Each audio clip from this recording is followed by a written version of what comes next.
There are 5 keys to quality classroom assessment: clear purpose, clear targets, sound design, effective communication, and student involvement. Tracking formative and summative information involves several preliminary decisions that are at your discretion. Which student evidence will be used formatively, summatively?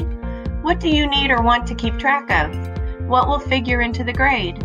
And what evidence will be recorded separately? Now it's time to decide how you're going to track student learning. Select the formative and summative assessments you will use during your unit.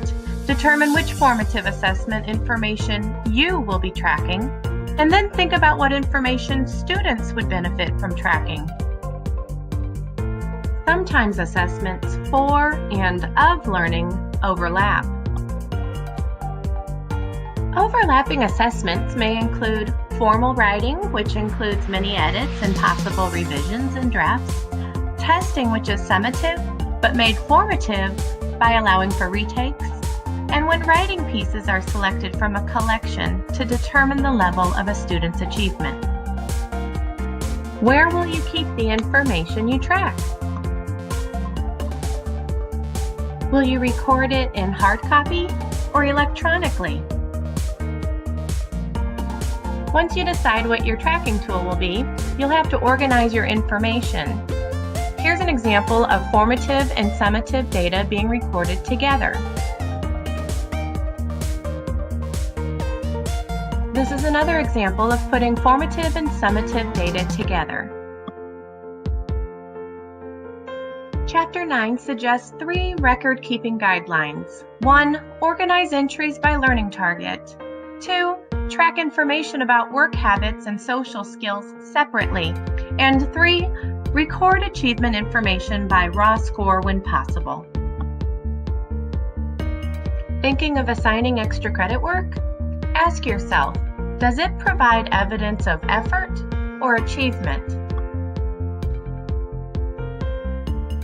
Extra credit for effort includes assignments like a completion grade or bringing in Kleenex, whereas extra credit for achievement demonstrates further learning and is evaluated and recorded the same way that any other evidence of achievement is recorded.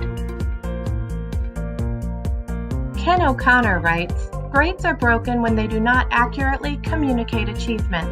The fix for this is to make grades as pure as possible of student achievement. That is, make them reflect only student performance in mastering the published learning goals." What about missing work and cheating? How should that evidence be recorded? It is tempting to record a lower grade or a 0 when student work is accompanied with problems such as these. Chapter 9 references 3 reasons to look for another way to track, correct, or punish such problems as cheating or late work.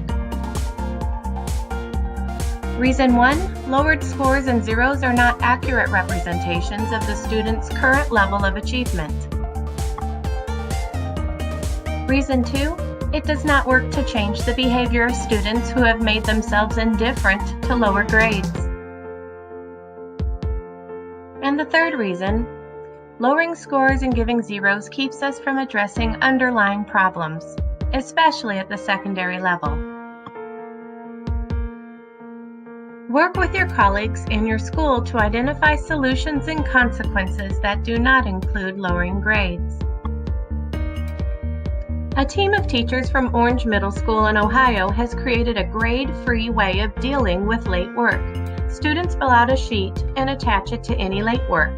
They report a significant decrease in missing or late work as a result of this step.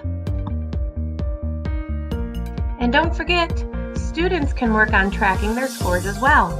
Students can graph their progress, students can collect samples in a portfolio, and they can analyze quiz and test results.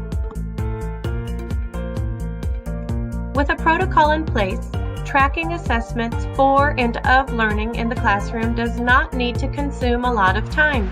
If our classroom assessments are of high quality, we will be able to calculate a justifiable grade with fewer assessment scores.